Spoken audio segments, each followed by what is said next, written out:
lidi, vítáme vás na dnešní challenge. Kdo nejdýl vydrží v koupelně. Jo. A my máme teda tohle, my máme rozdělený záchod a s koupelnou, takže to bude trochu těžší, ale máme každé jakoby 3 minuty na to si pobrat všechny věci, co chceme do koupelny. Máme 4 minuty. No tak 4 minuty, no. 4 minuty, protože to máme docela daleko odsud. A prostě tak, no. A první začíná Emma. Tak, sedím pa. První začíná Emma. Šup. Takže jdeme si tady pobrat něco. Není to přece jenom žádná challenge.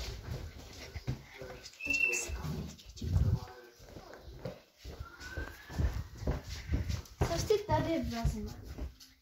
Máme to jídlo. Tady.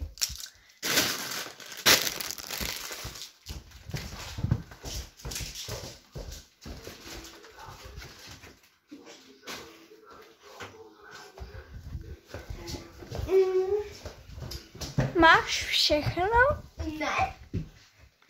Tak to můžeš jít to. Ne? Oh my.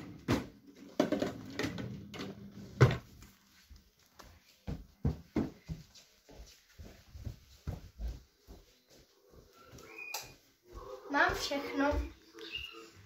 Teď je na řadě Nikča. To je přece hráčka.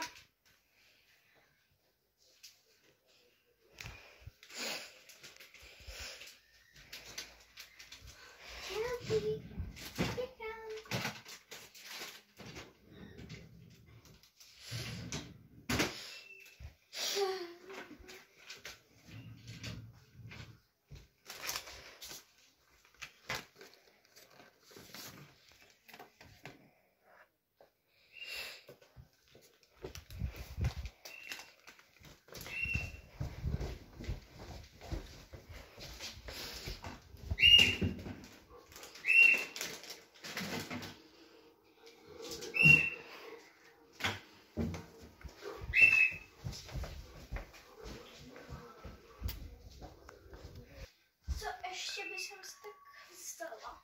Jo. Jo.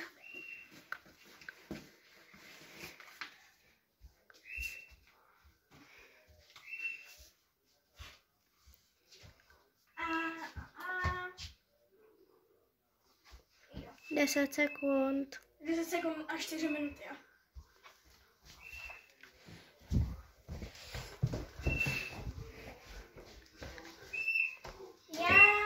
Mám všechno.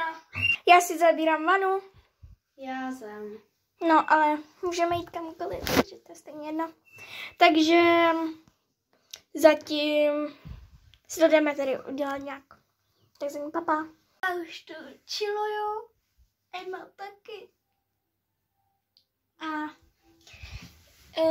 já tu mám kreslící tabul, vazelínu, mýdlo, knížku, chipsy, pití a nějaký bonbony a deku a polštář. Tak a zatím to tu zvládám a myslím si, že tu challenge vyhraju. Takže to prostě vyhraju.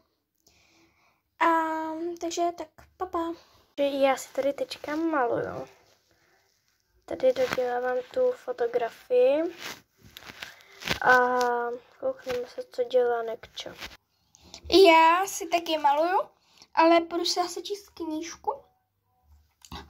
Ale no prostě jsem si teďka malovala, ale teďka si budu asi číst knížku a potom si budu zahrát Roblox. Tak zatím papa. Nebo spíš naopak, teďka si jdu zahrát Roblox a potom se jdu číst, takže papa. Zatím. Že lidi už je večer a my už si jdeme lehnout, takže tak no. Mám pyžámko. Ona taky. A jdem si lehnout. Papa, ozveme se vám ráno. Stěhuju se, skákala po mně. Ukončil tohle. Haha, prohrála.